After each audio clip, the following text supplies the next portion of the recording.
Hi everyone, thank you for joining me. I thought I would do a mail call and also a revisit of some of the kits I have in my stash. Actually, they're new stash ads, but don't tell the wife. So what we have here is a shop card from Doug Hensley, my brother from another mother. Thanks ever so much, Doug. I do appreciate you sending me this and the kind words on the back. It's a cracking looking card, mate, and I'm glad to see that you're getting better after your issues with your foot. So thanks, Doug, and do take care of yourself.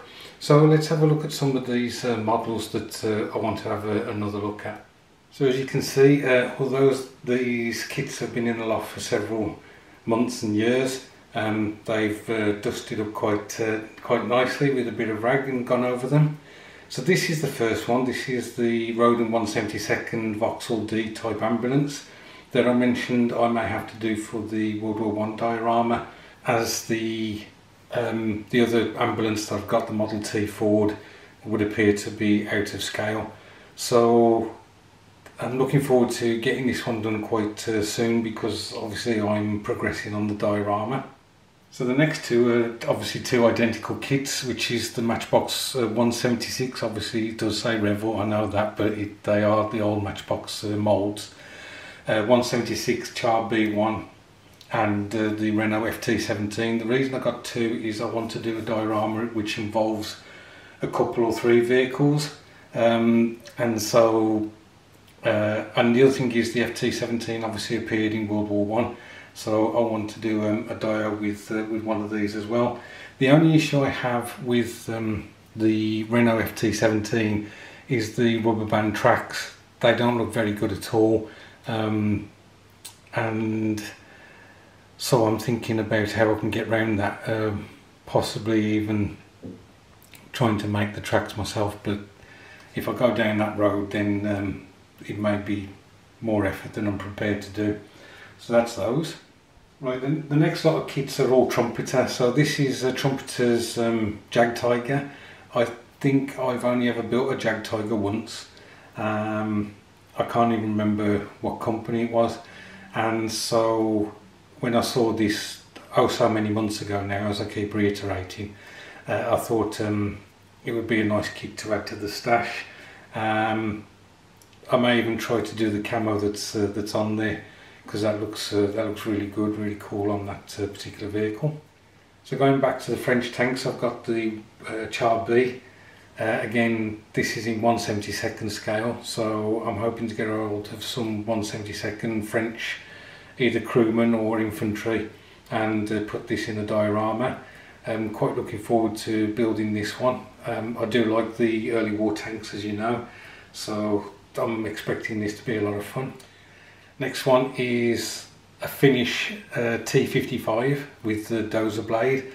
Now I think up in the loft I've got a Revel T55 or 54, and I got another company's T55 or 54, and I do like the tanks, so I just thought I'd add this to that set so I could build them all up perhaps at the same time.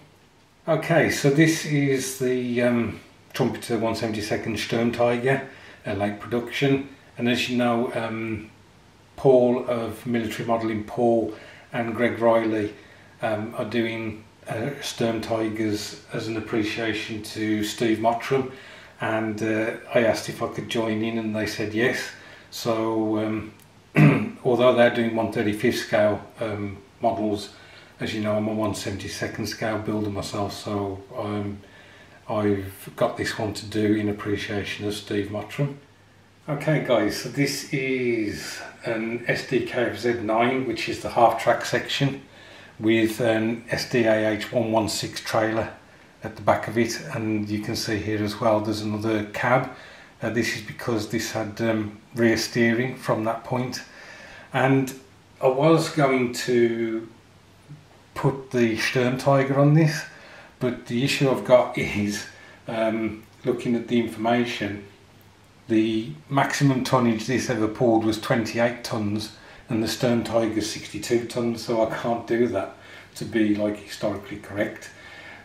I am going to enter this into this year's Big Rig Group build. I've had a word with Jeff, who's very kindly said that I can enter it.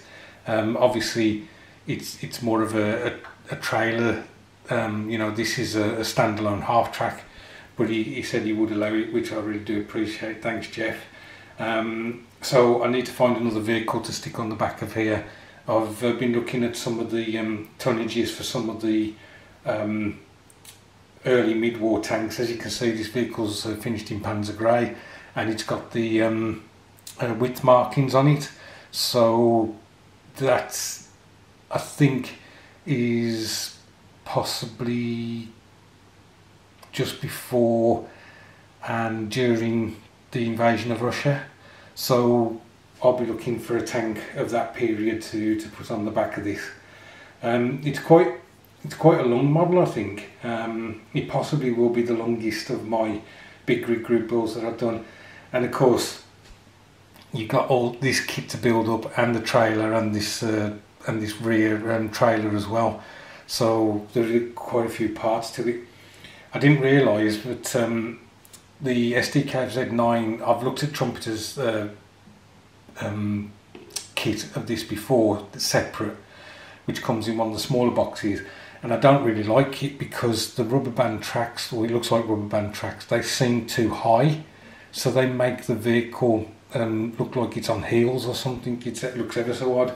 But looking in this kit, there are individual track links as well supplied, so I may have to do that. So that's basically it for my revisiting my kits from the stash. Thanks ever so much for watching, guys. Look after yourselves, and I'll catch up with you soon.